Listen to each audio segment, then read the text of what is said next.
ਅਸਲਾਮੁਅਲੈਕੁਮ ਦੋਸਤੋ, ਤੁਸੀਂ ਵੇਖ ਰਹੇ ਹੋ ਪਾਕ ਪੰਜਾਬ ਟੀਵੀ ਤੇ ਮੈਂ ਹਾਂ ਤੁਹਾਡਾ ਦੋਸਤ ਅਬਦੁਲ ਵਾਖਦ।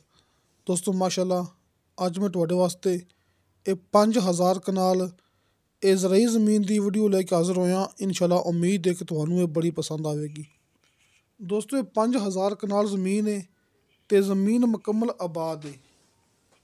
ਦੋਸਤੋ ਮਾਸ਼ਾਅੱਲਾ, ਮੁਕੰਮਲ ਇਹ ਜ਼ਰਖੇਜ਼ ਜ਼ਮੀਨ ਹੈ। ਤੁਹਾਡੇ ਭਰਾਵਾਂ ਦੇ ਸਾਹਮਣੇ ਇਹ ਗੈਰਬਾਦ ਨਹੀਂ ਹੈਗੀ, ਬਿਲਕੁਲ ਇੱਕੋ ਤੇ ਬਿਲਕੁਲ ਪੱਧਰਾ ਪਲਾਟ ਹੈ। ਕਿਸੇ ਪਾਸੋਂ ਜਗ੍ਹਾ ਆਪਣੀ ਉੱਚੀ ਨੀਵੀਂ ਨਹੀਂ ਹੈਗੀ। ਜਿਸ ਤਰ੍ਹਾਂ ਕਿ ਦੋਸਤਾਂ ਨੂੰ ਪਤਾ ਹੈ ਕਿ ਰਾਵਲਪਿੰਡੀ, ਚਕਵਾਲ, ਜਲਮ ਇਸ ਸਾਈਡ 'ਤੇ ਗਿਣਤੀ ਹੁੰਦੀ ਹੈ ਕਨਾਲ ਦੀ। ਇਸ ਵਾਸਤੇ ਮੈਂ ਕਨਾਲ ਦੀ ਗੱਲ ਕੀਤੀ ਹੈ ਨਾ, ਲੇਕਿਨ ਨਾਲ ਨਾਲ ਮੈਂ ਭਰਾਵਾਂ ਨੂੰ ਇਹ ਵੀ ਦੱਸਾਂਗਾ ਕਿ ਕਿੰਨੇ ਏਕੜ ਜਾਂ ਫਿਰ ਕਿੰਨੇ ਇਹ ਮਰਬੇ ਜਗ੍ਹਾ ਬਣਦੀ ਪਈ ਹੈ। ਦੋਸਤੋ, ਇਹ 5000 ਕਨਾਲ ਜਗ੍ਹਾ ਹੈ। 5000 ਕਨਾਲ ਅਗਰ ਆਪਾਂ ਇਹਨੂੰ ਤਕਸੀਮ ਕਰੀਏ ਏਕੜ ਦੇ ਵਿੱਚ, ਦੋਸਤੋ ਇਹ ਬਣ ਗਏ ਮਾਸ਼ਾਅੱਲਾ 625 ਏਕੜ। ਦੋਸਤੋ, ਇਹ ਏਕੜ ਦੇ ਹਿਸਾਬ ਨਾਲ 625 ਏਕੜ ਬਣ ਗਈ ਹੈ। ਦੋਸਤੋ, ਕਿਉਂਕਿ ਇੱਕ ਏਕੜ ਦੇ ਵਿੱਚ ਹੁੰਦੇ ਨੇ 8 ਕਨਾਲ ਆਪਣੇ ਹਿਸਾਬ ਨਾਲ।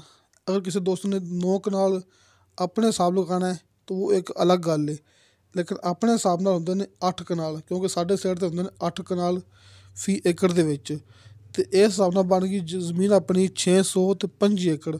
ਅਗਰ ਆਪਾਂ ਇਹਨੂੰ ਤਕਸੀਮ ਕਰੀਏ ਮੁਰੱਬੇ ਦੇ ਵਿੱਚ, ਦੋਸਤੋ ਇਹ ਜਿਹੜੀ ਕਿ 625 ਏਕੜ ਜ਼ਮੀਨ ਹੈ, ਮਤਲਬ ਕਿ 5000 ਕਨਾਲ ਜ਼ਮੀਨ ਹੈ, ਇਹ ਬਣ ਗਏ 25 ਮੁਰੱਬੇ। ਦੋਸਤੋ 25 ਏਕੜ ਦਾ ਇੱਕ ਮੁਰੱਬਾ ਹੁੰਦਾ ਹੈ, ਲਿਹਾਜ਼ਾ ਇਹ ਬਣ ਗਈ 25 ਮੁਰੱਬੇ। ਦੋਸਤੋ, ਇਹ 25 ਮੁਰੱਬੇ ਜ਼ਮੀਨ ਹੈ।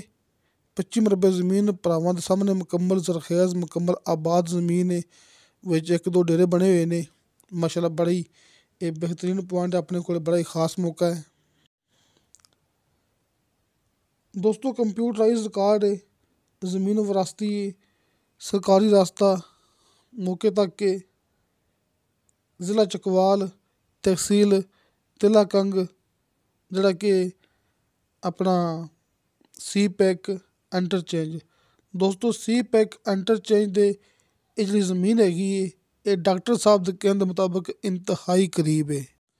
ਬਾਕੀ ਦੋਸਤੋ, ਇਹ ਜ਼ਮੀਨ ਦੀ ਜੋ ਵੀ ਮਾਲੂਮਾਤ ਰਹੇਗੀ ਵੇ, ਮੈਂ ਇਸ ਮੂਵੀ ਦੇ ਅੰਦਰ ਨਾ ਦੱਸੀ ਹੋਵੇ, ਤੁਸੀਂ ਗੱਲ ਕਰਨੀ ਹੈ ਸਾਹਮਣੇ ਦਿੱਤੇ ਗਏ ਡਾਕਟਰ ਸਾਹਿਬ ਦੇ, ਇਹ ਡਾਕਟਰ ਮੁਹੰਮਦ ਮੁਨੀਰ ਐਵਾਨ ਸਾਹਿਬ ਦੇ ਇਹ ਕਾਲ ਐਂਡ ਵਟਸਐਪ ਨੰਬਰ 'ਤੇ।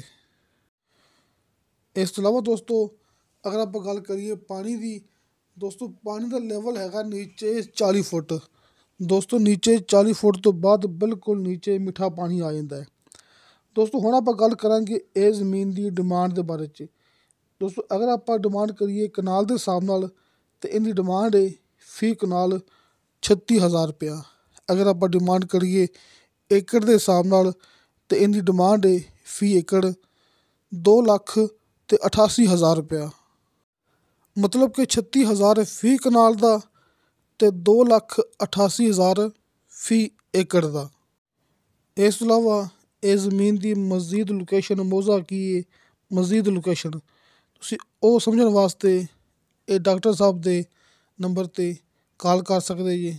ਇਹ ਸਾਹਮਣੇ ਦਿੱਤੇ ਗਏ ਨੰਬਰ 'ਤੇ ਤੁਸੀਂ ਵਟਸਐਪ 'ਤੇ ਮੈਸੇਜ ਵੀ ਕਰ ਸਕਦੇ ਜੀ। ਅਤੇ ਦੋਸਤੋ, ਇਨਸ਼ਾ ਅੱਲਾਹ ਤਾਲਾ ਮਿਲਾਂਗੇ ਅਗਲੀ ਵੀਡੀਓ 'ਤੇ। ਖੁਦਾ ਹਾਫਿਜ਼।